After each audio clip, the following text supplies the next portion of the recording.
Hey guys, this is Eric Vento with Government to Private. This is yet another podcast where we discuss the myriad of transition journeys and stories from government to private.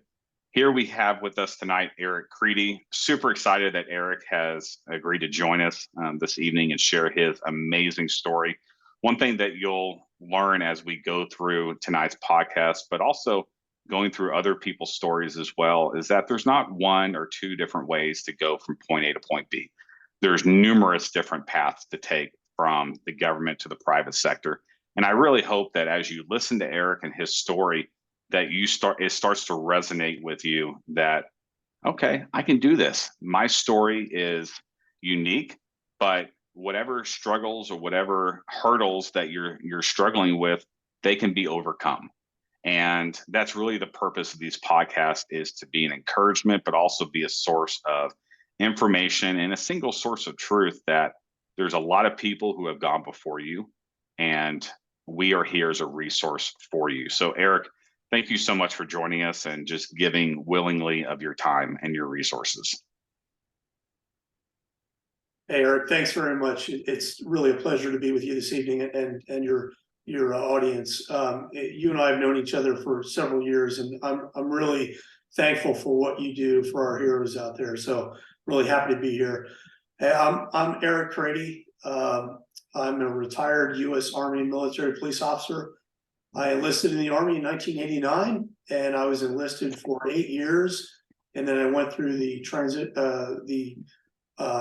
commissioning program through green to gold, and commissioned as a lieutenant in the military police corps, and served until 2012 when I retired. So that's my backstory. That's where I was.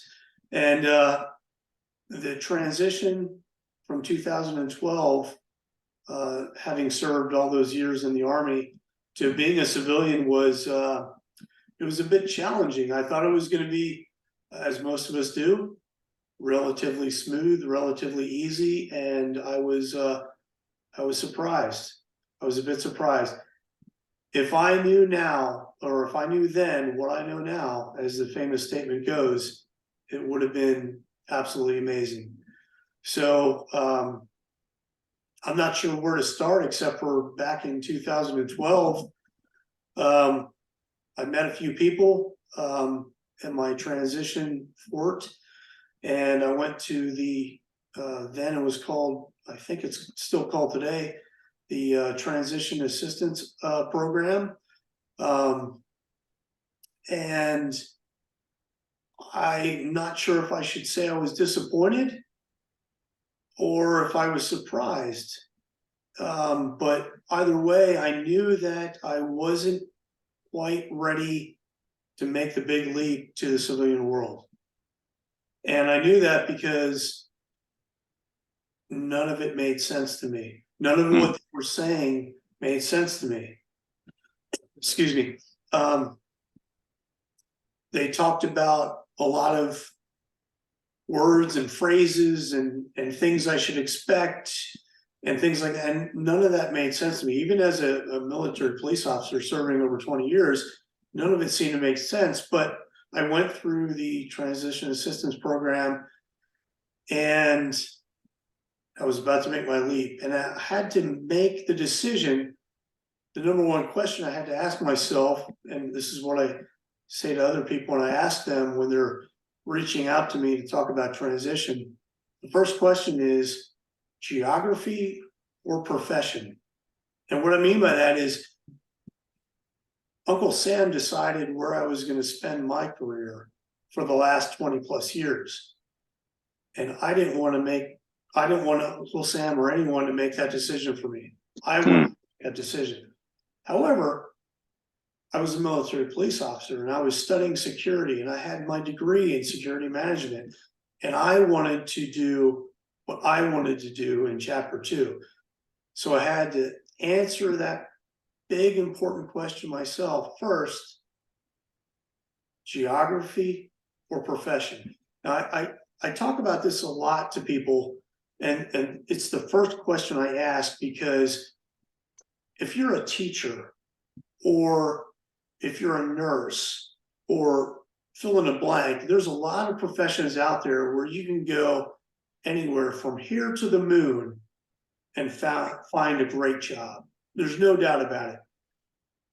But in other professions, such as security, that's not the same way.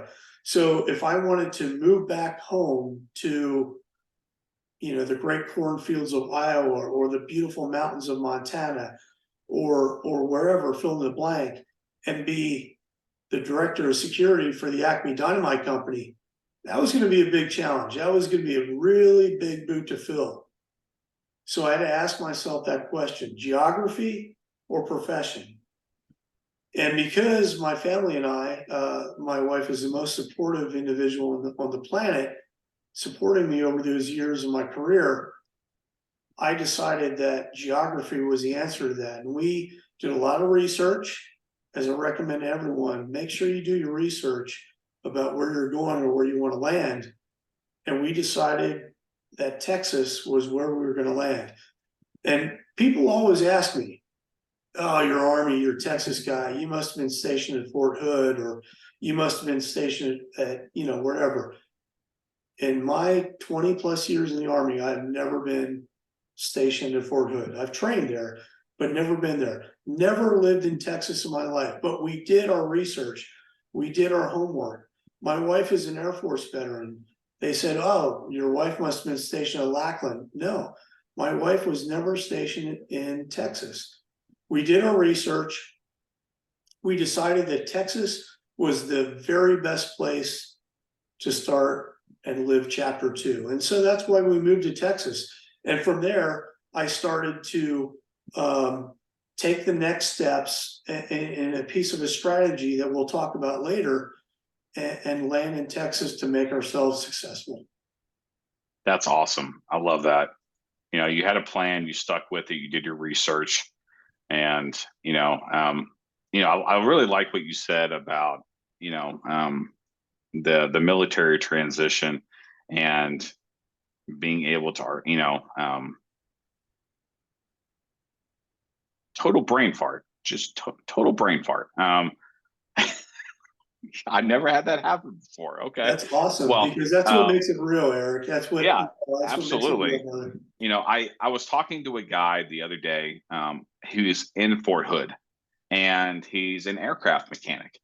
And he was just like, what do I do? I don't want to go work on aircraft when I leave the military. I don't want to go work on helicopters. I have zero desire to ever see another aircraft in my life unless I'm riding on it. And he's like, what do I do? And I was like, just talking with him, like, okay, to break down your day to day. So he's like, I do scheduling, I do staffing, I help move equipment from part A to point B. I do all this stuff. I'm like, okay, well, none of that sounds like working on an aircraft. Those are all skills that you can work in any job with, and it was like the light bulb went off for him, and I think a lot of times when we're considering, our own transitions out of a potential job or a career that we've done our entire lives, it can seem really daunting to like, well, what do I do? How do I even start there? How do I even prepare for that? So I know that when you guys moved to Austin, your plan was to kind of learn corporate America, grow as a civilian. What were some of the steps that you specifically took to do that? Yeah, I'm glad you asked that, Eric. So to your point, I have a very good friend. I won't name her name because I don't know if she'd appreciate that, but very good friend of mine served 20 years in the military as a crew chief, rotary wing crew chief, and she is now an amazing security professional. So the aperture is as open as you want it to be. So I would say to everyone, never focus specifically on one thing and think that's your only avenue. Your avenues are as wide as you want them to be. To your question, Eric, what did I do? What did I do once I knew we were going to Austin, or we decided we were going to Austin?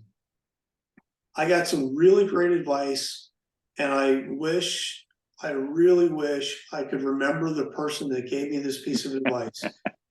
For 11 years now, I have not been able to remember who told me this, but the very best piece of advice was for me to reach out to human resource professionals and talent acquisition professionals in the location that I was wanting to go. So the key to this, when we talk about a transition strategy, is targeting.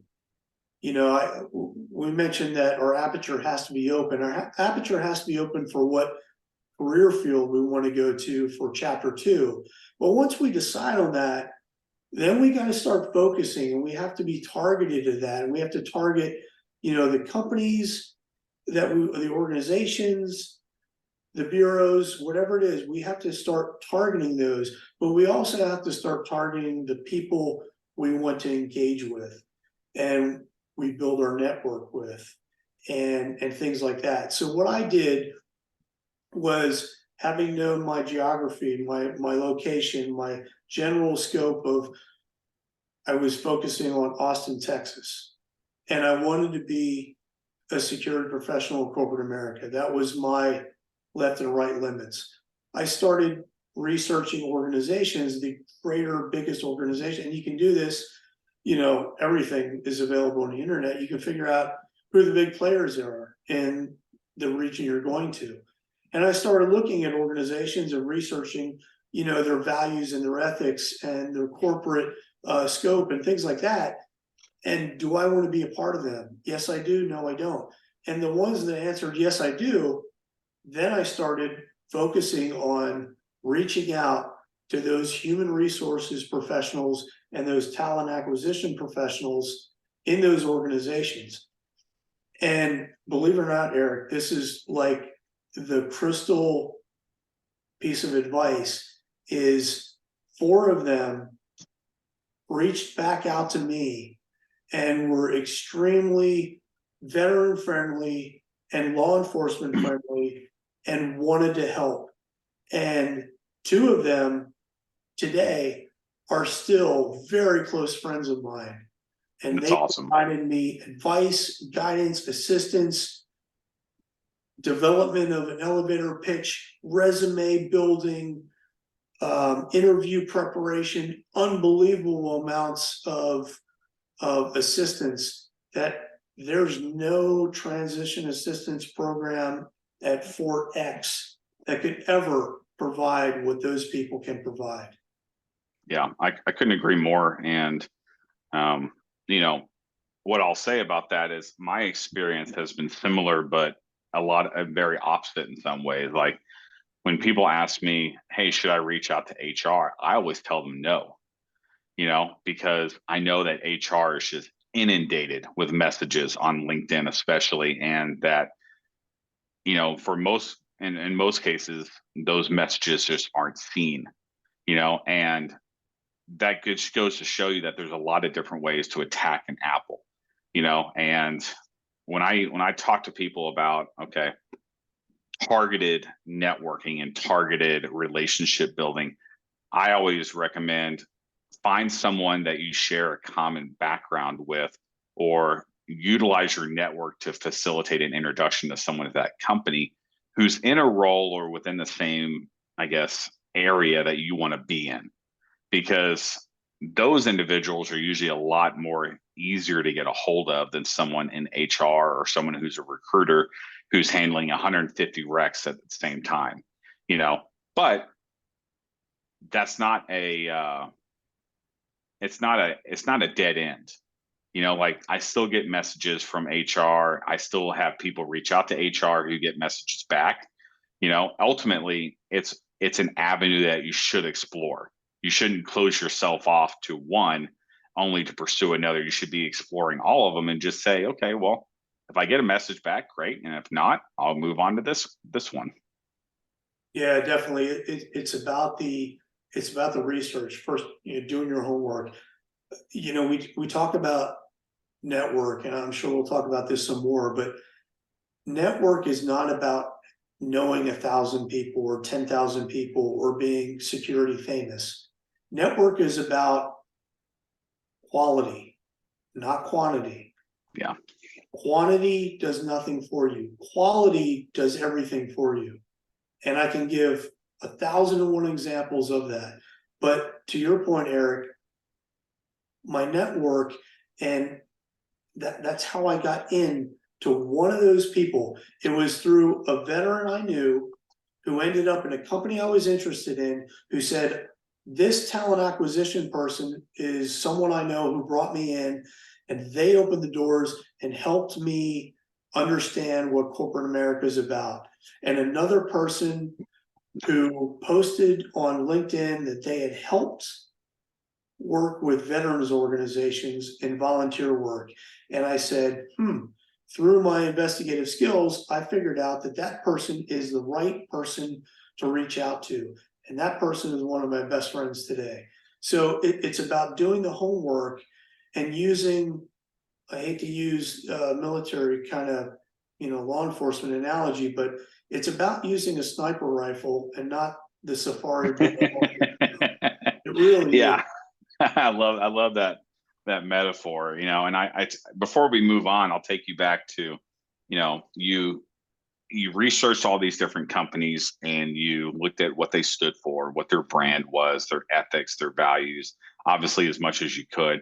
And you selected the one that you felt best aligned to your career path. And that's one of the major sources of advice that I give almost everyone I talk to, because I get the question all the time, what certifications should I pursue? Or which certifications? And I always stop them and I bring it back to, well, what do you want to do? Because certifications cost money to get, they cost money to maintain. And once they say, well, I want to focus on physical security design, or I want to focus on threat assessments, or whatever the case may be, I'm like, well, there's an organization for that. And I would encourage you just to get your basic membership at that organization. Get involved with the local chapter, do your research, identify the resources that these organizations give you. And then once you have a really solid understanding of what you truly want to focus on, then you can pursue a certification. But I think so much nowadays, people are just so quick to jump in and get a certification, when in reality, what they're really looking for is knowledge, and they're really looking for the relationships that come with being part of a broader organization. And so obviously this isn't a one size fits all. Some people may know exactly what they want and they can go after it. But joining these organizations like ASIS or ATAP and getting involved at a local chapter level, going to GSX if they have the resources, and just building those relationships and building that knowledge can really help you determine what direction you actually want to go. Yeah, you actually hit two take home points right there, Eric. The first is utilizing your resources. That's it. If you utilize your resources, whether it's your network that you have right now, or the network that you're building outward, or the network that you don't know, such as the organizations that are, there's fantastic organizations out there doing great things for veterans and law enforcement personnel, such as yourself. Utilize your resources. Thousands upon thousands of us have already traveled this road. There's no reason at all to do this on your own in a blind spot, like so many of us have felt like we've done. That's why we do what we do, so that the folks that are coming behind us can have an easier path forward. The second take-home point you hit right there, Eric, is the force multiplier, the game changer, and that's certifications, professional certification. That can change the game for you. But if you don't know where you want to land, if you haven't answered the geography versus profession question yet, if you haven't started to narrow down those things and had a target analysis session with yourself and figured out that, then the certification question is at the wrong point in your timeline. Yeah. And that's not something I learned until later on in my career. When I worked at Dell, everyone at Dell was drinking the ASIS Kool-Aid, and they were giving out certifications and money like hotcakes. And so I got my CPP while I was at Dell, and,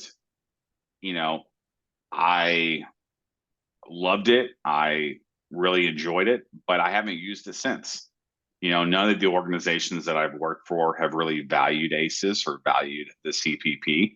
They value the experience that reinforces the certification. And that has changed my perspective in a lot of ways about the value of certifications.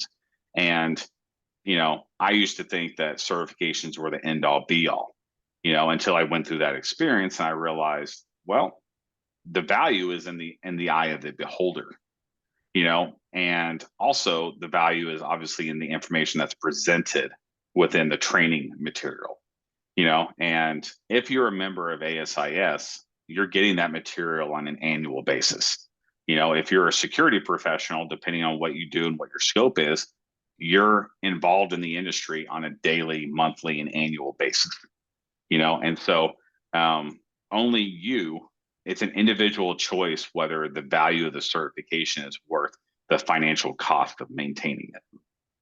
Yeah, and I would add to that, Eric. A lot of people I've worked with assisting with their transition. I've been doing this, as you know, for the 11 Long years time. that I've been retired. I'll often get the question of, well, this job description requires a bachelor's degree. Why is that? I have 20 years of experience of, X, Y, and Z. And I almost want to set myself on recording, but I would never want to do that because I want to have that interaction with folks. But folks have to understand that an organization has an opportunity, and that opportunity they want to fill is going to be competed for by hundreds of individuals, hundreds, sometimes more, and they have to have a cutoff. I saw one recently where within 24 hours they had to cut it off at 500, because when you get to a certain level, you want to be director of security of the Acme Dynamite Company. There's a lot of people out there. There's thousands of people with the experience and the education to compete for that. So organizations have to have screening criteria. And one of those screening criteria is formal education. And so they'll put things like bachelor's degree required, master's degree preferred. And with that, they can cull down their list of 200 to 175 or 150 or whatever. And then how do they go about, because no HR person has that many hours, because these folks, these professionals in their own right are working multiple positions that they have to fill, let alone their other requirements. They're not going to screen, telephone screen, and then have an initial interview with 25 to 50 people. So they have to have an additional screening criteria. And what is that? In each profession, that screening criteria can be a professional certification. If it's a nurse, if it's a human resource professional, we've seen the SHRM CP commercials on TV. Excuse me. If it's a security professional, it could be a CPP or a PSP or a PCI or whatever.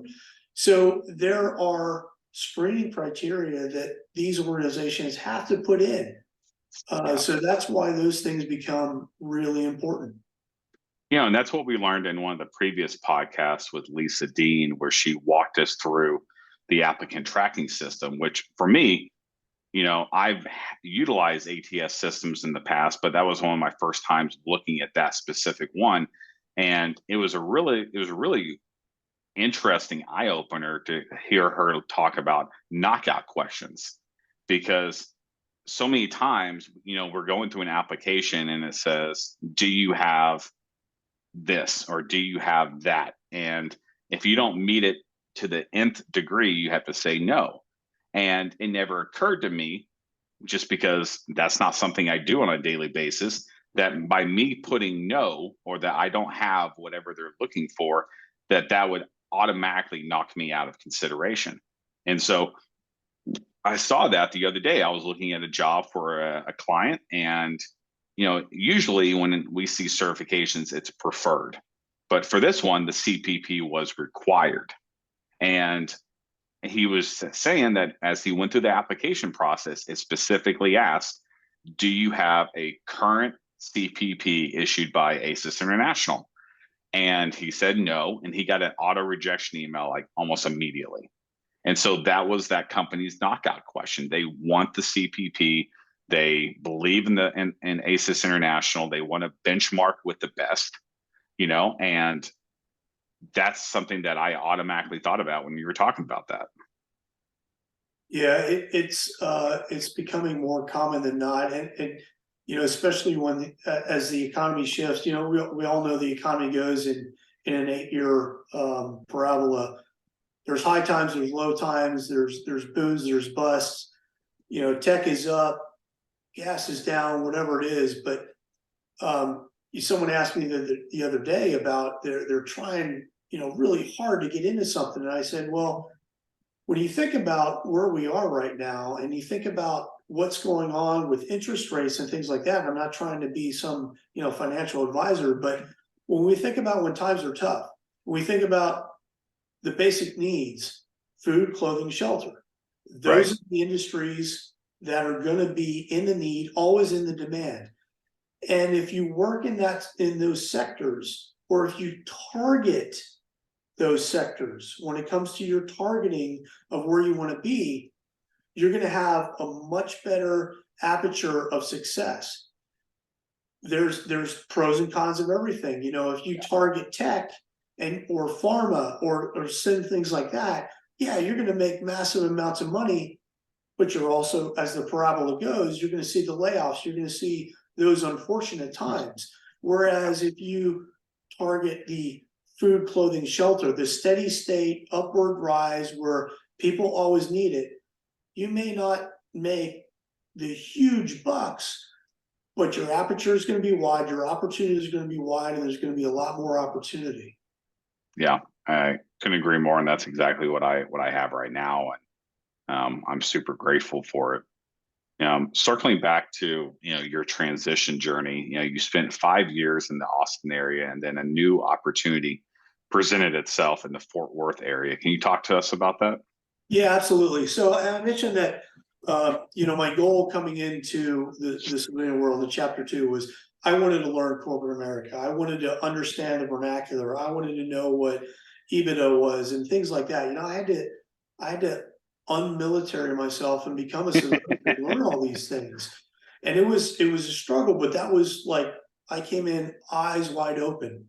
And so as I grew in my 5 years in Austin, Texas, and learned these things and built a network, there's a lot more that goes into 5 years in Austin, learning corporate America and understanding the vernacular. An opportunity presented itself to grow and continue in my profession of security professional. And so we moved to Fort Worth, Texas, and grew into where I wanted to be. So I had the 3 pillars of business in my mind, learning this early on in my days of vendor, intermediary, and end user. And so I went from my 5 years of a vendor and learning all about corporate America, business, how it all came to be, and all those things. And now I was moving into the intermediary phase, where I was an end user and a vendor and in the security profession, and continuing in the niche that I was in, and that being supply chain security, and learned a metric bleep ton of knowledge that particular genre of security. And I could go on about the people that I've met and that I've learned from, and who have been mentors for me. But that was a critical, pivotal piece of my civilian security profession, was those 3 years in Fort Worth, Texas. Yeah, I love that. So talk to us about, your transition strategy that you began to formulate at this time. So after 5 years in Austin and realizing that there's all these things that, gee, God, I wish I knew then what I know now. I was pulling all these things together, and I was starting to be contacted by folks coming behind me saying, hey, you know, I understand you're doing this and you're doing that. Can you help me out? And, you know, having conversations with people and asking them questions and realizing, whoa, you haven't thought about this. And then thinking to myself, well, I didn't think about that, but I learned that. And so I started, you know, compartmentalizing these things into my head. And during my years in Fort Worth, I started giving presentations about career transition and helping more and more people out. And I've worked with folks in all 5 branches of the military. I've worked with folks in all 3 levels of law enforcement and assisting them in their transition. And I thought to myself, you know what? I need to formalize this. I need to kind of like put this down on paper instead of having this in my head, which seems to lose more than gain every day. And so I started talking about the value of a professional network. And I talked about earlier about quality versus quantity. I started talking to them about, have you thought about taking a self-assessment or hiring a career coach? Because these are the things that can help you understand geography versus profession and help you start answering those targeting questions and help you start putting a plan in place. I started talking to them about the value of LinkedIn and platforms like that and the importance of a professional photo. And then I started talking about the value of professional associations, whether you decide to be a security professional like myself and you know, follow and take that next step from being a military police officer or a security forces officer or a master in arms or a law enforcement or a detective or whatever. Have you started thinking about those professional organizations, professional certifications? And then I started really realizing that, you know what? Everyone out here in chapter 2 has a brand. They have a professional brand. They have something that's known about them. Whereas if you say to me, John Smith, oh yeah, John Smith, best florist I've ever known. They have a brand.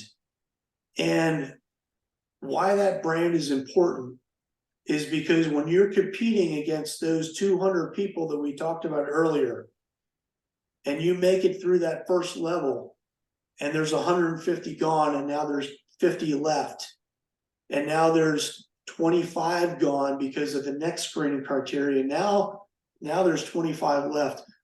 Is that brand known? Because that's when your network and that's when your brand value comes into play. And so I've been talking to people about that, and I've been talking about a lot of those things. And then, you know, as we develop through our transition strategy, that's when we start getting closer to, you got to start getting ready for your building your resume and those sorts of fine details when you start coming into 12 months. But the biggest piece, the biggest take home piece I can say with the strategy, to answer your question, Eric, is in the military, we're somehow geared to thinking about your transition at most 12 months out. If you just say, I'm going to go in the Army and serve my 4 years and then I'm going to go off to college and yada, yada, yada. Hey, that's what Eric said back in 1989. I'm going to go serve and then I'm going to go to the college and ... Well, it turns out that shortly, well within that first few years of service, I decided I love the Army and I'm going to stay. I'm going to make this a career. And so I became one of those 20-year plus kind of guys. It doesn't matter where you are in your career, whether it's 1 to 4, 20, or 30, you have to plan for your transition now and not then. Not at that 12-month point, not at that, oh, gee, I need to transition to chapter 2. You have to prepare for it now, because whether you decide or Uncle Sam decides, or the mayor decides, or your health decides, you're going to transition. And you Yeah. want to be prepared for it now, not then. Do you mind if I share that framework that you shared with me? Yeah, absolutely. Yeah, let me Absolutely. go ahead It's and share not that. formalized yet. You know, I've just kind of scribbled it down. I think, even though it's not formalized, it's helpful for people to get a visual of what you're talking about. And, you know, um, you know, I think it's rare for people to have the foresight to plan more than a year out. But I do talk to people who are at that year and a half, 2 year mark. And it's because word is getting back to people who are still in, whether it's military, federal law enforcement, the intelligence community, whatever the case may be, that, hey, this is hard. And you don't want to be unprepared, a month out from retirement and then like, oh, I need to do what again? So I think you putting this on paper and you know, giving people an idea of what they should be doing and what phases can be really, really helpful for people who are still in. Yeah, I've given presentations on this to the Security Forces Association a few years. I've given this presentation at GSX. I've given this presentation in person and virtually across the country to multiple places because, I think it's important that our veterans and our military, active military and law enforcement get some sort of heads up that what their civilian counterparts are doing on the outside is what's going to get them, those civilians, to their next stepping stone. And the less and less our military and our law enforcement understand about that, the farther behind or further behind Right. they're going to be when it comes to competing with those people. Absolutely. Yeah, I couldn't agree more. And, that's this is something I wish I had known.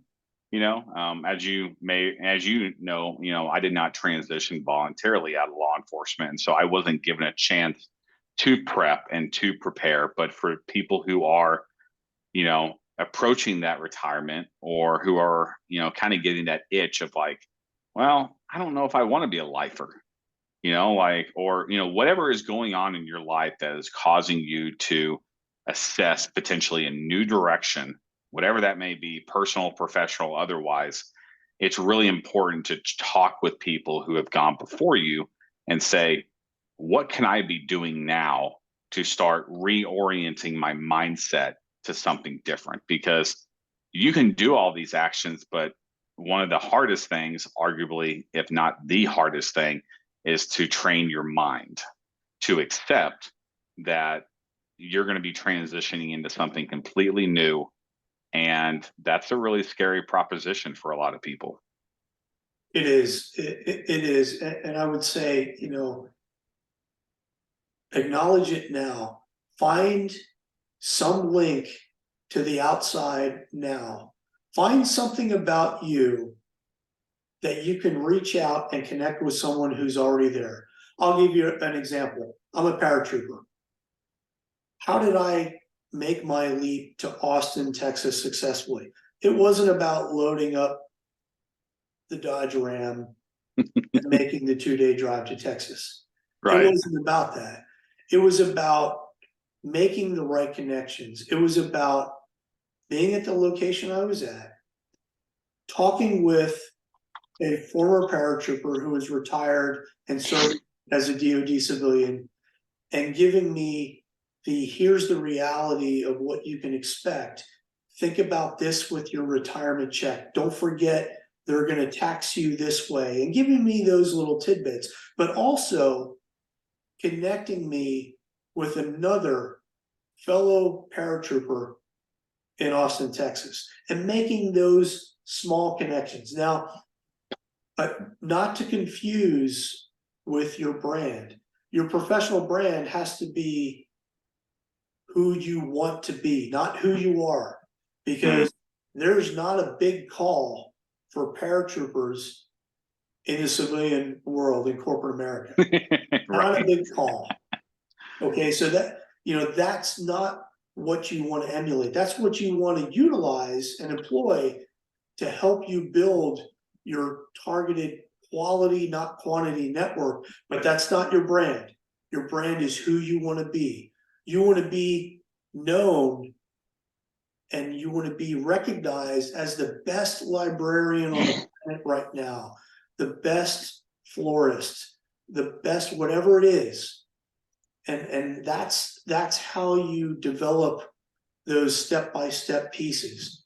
It's, Yeah. Eric, I wish I could say there's one magical A plus B plus C plus D, but it's a very complex process. And the graph you showed, or the diagram you showed, has, a few blocks and phases and everything, but there's, multiple layers in that. And the more we can get this out to folks, I think the better it's going to be. And the more we can help folks and talk about this, the better off folks are going to be.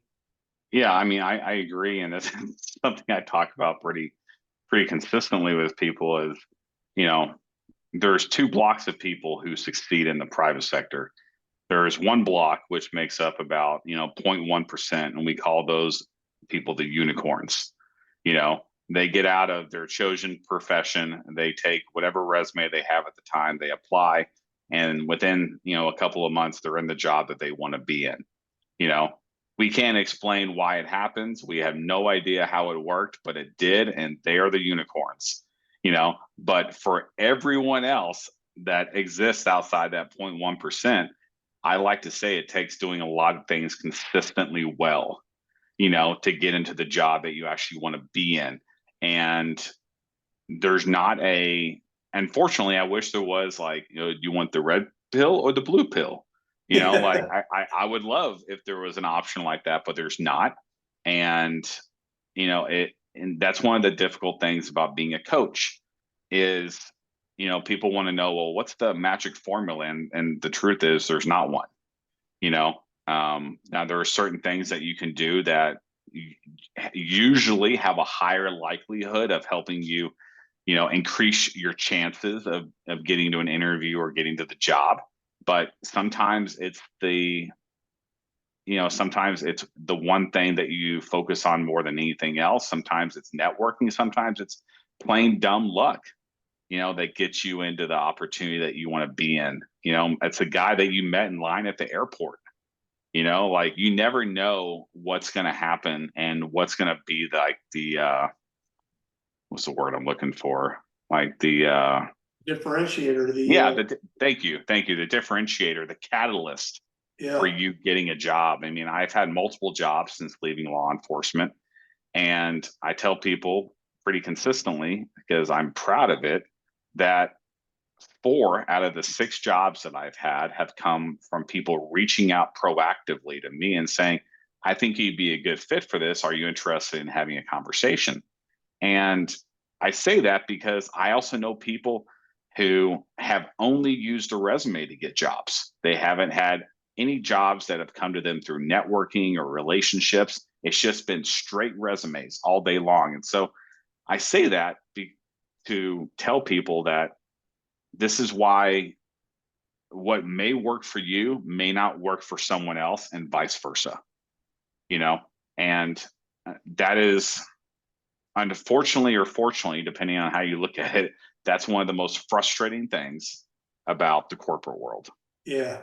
So Yeah. Eric, you said something, I'm sorry to interrupt you, my friend, but no, of you course. said something that I know I mentioned earlier on, but I want to kind of elaborate on a little bit. You said there's some things you can do. There's obviously some things you can do. A coach. You mentioned a coach. One of the best investments I've ever made in my life was hiring a career coach. I people have reached out to me and said, Eric, you mentioned this before. Who's your career coach? And unfortunately, my career coach has since passed away. But one of the best investments I've ever made in myself is a career coach. You will learn things about yourself that you never imagined. You have this image about yourself and what you want to do and what chapter 2 consists of, and fill in the blank. And your career coach will help you understand what the real deal is. Your career coach is going to help you and advise you on certain self-assessment sort of tools and all sorts of other things. People think career coach is just someone who's really good at writing resumes and knows someone at the Acme Dynamite Company. And I will admit, Eric, that's what I thought a career coach was. Until I talked to my mentor. I've had a mentor for 9 years now. He's in your hometown of Houston, Texas. But I've had a mentor for 9 years. And, you know, at a few years into my civilian career, I asked him, I said, do you think I should consider a career coach? And he said, yes, I think you should. And I said, who do you recommend? Because your advice is paramount to me. And he gave me the name of this individual. And I met with this individual a couple times, and I was like, this guy is the greatest thing ever. And I hired him, if that's the term to use, as my career coach. And I learned so much about myself and developed so much more about myself. And quite frankly, what I learned from that coach has helped me help others. So you mentioned about some things you can do for yourself, and I'm all about professional education. I'm all about professional certifications, because those are the differentiators. But Eric, you hit it when you mentioned coaching. That is so important, and so many people overlook it. Yeah, I definitely, have benefited from that myself. I've had multiple over the years that have been a coach, have been a mentor, and I definitely would not be where I am today without their advice, their wisdom, and honestly, their willingness to be selfless and to willingly give of their time to, walk me through, life and how to approach certain things, because, a coach isn't there to give you all the answers.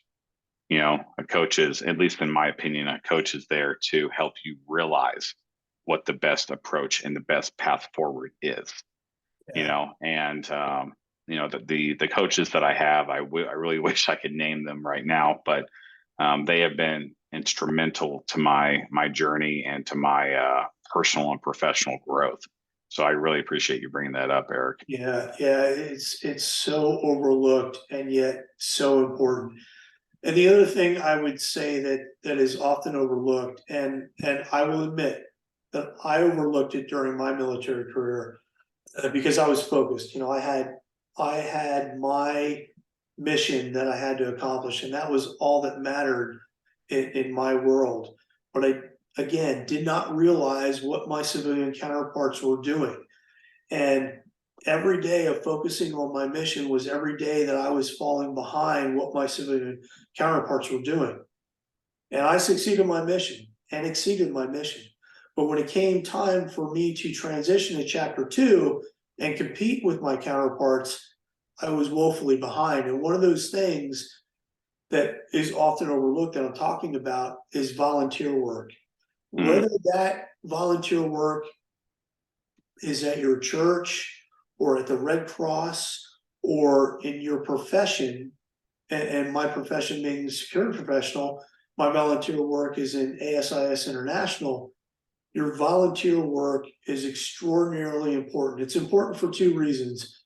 It's important to show your current employer, but your future employer and your opportunities, that you're a well-balanced individual. Yeah. They do not want to know, corporate America does not want to know that you are nose to the grindstone and work 25 hours a day on the job. They do not want that. Trust me, they do not want that. They want a well-rounded, well-balanced stress balanced individual who has a diverse piece of their 24-hour clock. They want to know that you have family functions, whether you're single or not, your dog, your parakeet, your community.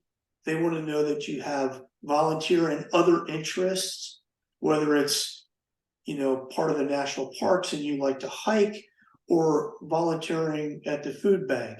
They want to know those different layers of Eric Kready. Yeah. They do not want to know that Eric Kready focuses on security and that's all he thinks about 24/7. So volunteer work for me with ASIS International has been extremely important. I've been a volunteer leader with them for 10 years, serving at the chapter and local level, to the regional level, to the council and community level, and now serving on the professional certification board. The second piece of volunteer work is, again, it expands your professional network. Quality and not quantity. It expands your network in the field that you want to be in and focus in. So I think the two pieces that get overlooked the most, Eric, are professional coaching, extremely important, and volunteer work. Yeah, I mean, I was given the privilege when we used to live in Austin, being the first law enforcement liaison for ASIS International for the Austin chapter. And that was a fantastic experience. Like, I truly loved being able to integrate my deep-seated love for law enforcement, as well as my also deep-seated love for collaboration and networking and just bringing people together. And, when I left Austin, I was fortunate enough to pass the torch to an amazing woman who is a commander at Pflugerville PD, and her name is Trisha Mirabel. And she's the law enforcement liaison now, and she has just been killing it over there. And that chapter is just growing by leaps and bounds. And there's never been the amount of law enforcement participation and interaction and collaboration as there has been in the past year. And, that volunteer opportunity that I was privileged enough to be able to fill for that year really enabled me to not only build a lot of relationships, but give me a really awesome outlet for what I love to do anyway, Yeah. So It's absolutely great seeing, all that social media from Austin Chapter 179 and the power of what they're doing, and that energy, and that just breathes and evokes more energy to everyone. It's so important and it's so overlooked. Yeah, could not agree more. So, as we wrap up the podcast, brother, I want to focus on what you're doing with ASIS right now, and this project that you've been working on for the past couple of years to assist military and law enforcement in their transition. Can you talk about that? Yeah, thanks for asking me about that. I'm really proud of where things are coming. So I mentioned over the time we discussed about all these moments of, gee, I wish I had this then, what I have now. And so I presented my idea to the board. It was last year. I had this idea in my head for several years now, but I finally got in the right position to present my idea to the board. And what that was is, we need to communicate to the greater audience, the military, the active military across the world, and the active law enforcement across the world, that Chapter 2 is but days away. And so how can you prepare? What can we do to assist you? How can we make, and I'm a state educated guy. I'm proud to say I went to Penn State, but I'm still state educated. So to me, a picture is worth 1,000 words. So how do we make that picture scream to everyone what is important? So what we're doing is we're mapping military and law enforcement careers to our civilian counterparts, so that you can see, everyone in the military knows, if I'm in the Army and I went to basic training in 1989 as a private E1, started at the bottom of the food chain. The Army, everyone in the Army knows what you have to do to become a command sergeant major. Every lieutenant in the Army knows what you have to do to become a 4-star general. The difference is how you do it. The requirements are all there. The positions are all there. The difference is how you do it and how you get there. So what I wanted to do is I wanted to map that, because we all know that, to what our civilian counterparts are doing. And so we've mapped these things so that they're clear, pictures with 1,000 words, sort of a product. But what we've also done is, as you and I know, what we speak in our profession in law enforcement and militaries is a little bit different from civilian vernacular. So how do we translate that? How do we make that easy to use? And how do we help our heroes understand what our civilian counterparts are speaking? So we built products that, simply put, translate that vernacular into civilian business corporate America verbiage. And we built products for that. And right now, the Army products are available free for everyone, 7.3 billion people on the planet. The Air Force products are in final production and will be released soon. The Navy products are about 80% complete and will be out. The Marine Corps products begin work next month.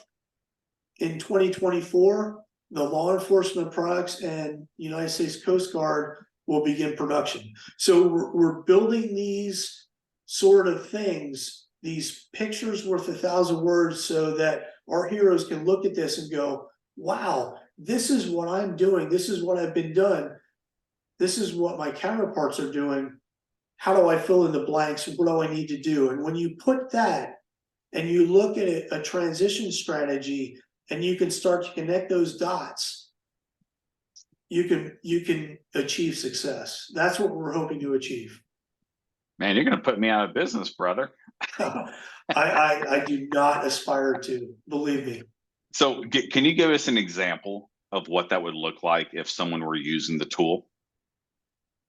Yeah, so I guess you're asking, like, if I were Joe Bag of Donuts and I'm thinking I want to transition to a corporate security profession, I would go to asisonline.org, and I would see across the top of the screen 4 or 5 different banners, and one of them is professional.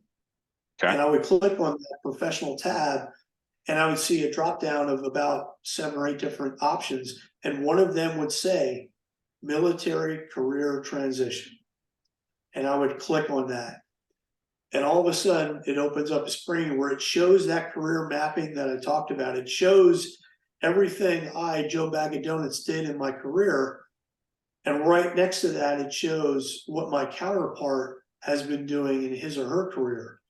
And I can see where I should be, where I am, where I'm ahead, where I'm, the opportunities are for me to add value to my career, so that when I come to transition, I'm there where I need to be, and I'm competitive.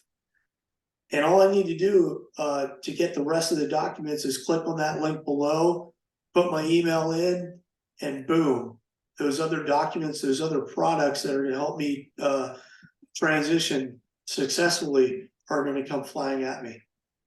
Awesome. I have been looking at it while you've been talking. So for the benefit of everyone who watches this, I'm going to share my screen, and I'm going to show you how to access what Eric is talking about. So we are here on asisonline.org.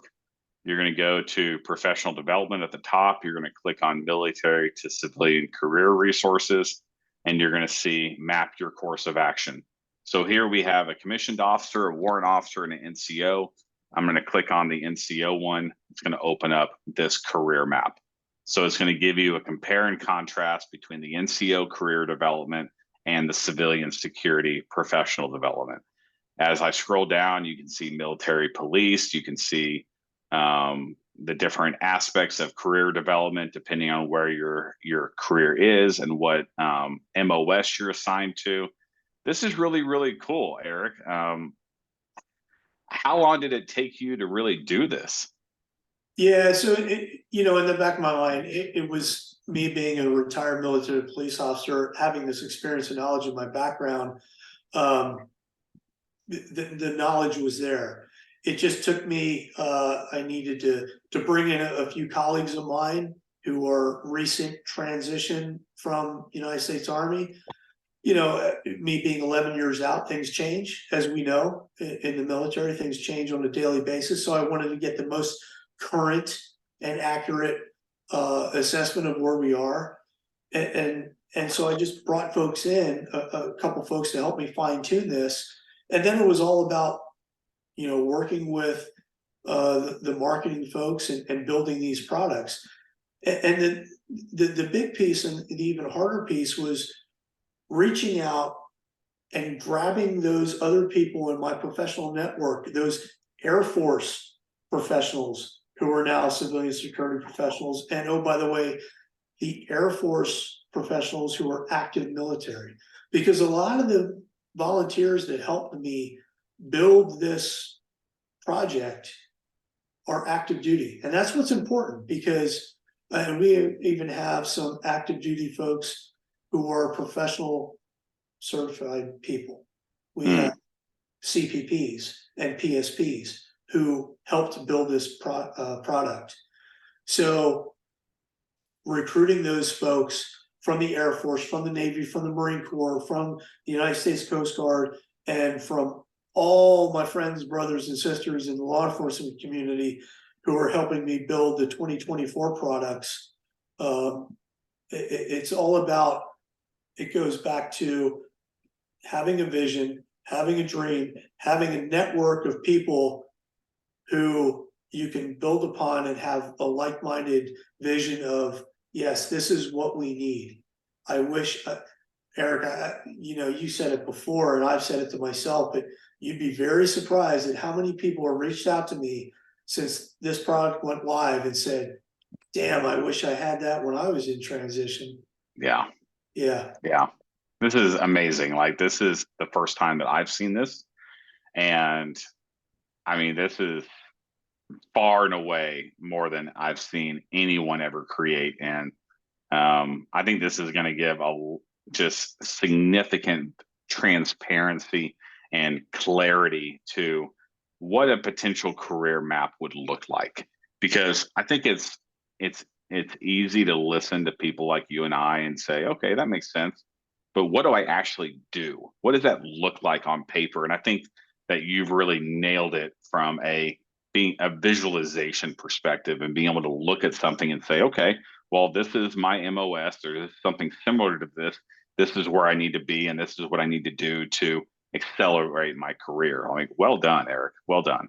Thank you. And Eric, I know your audience spans 24 time zones, so I would add that 2025 will go international with this. So I have very close friends in the UK, in India, in Nigeria, in Germany, in France, in Italy, in Spain, etc., who have already rogered up and said, I want to be a part of this. So this That's is going to awesome. go the whole way.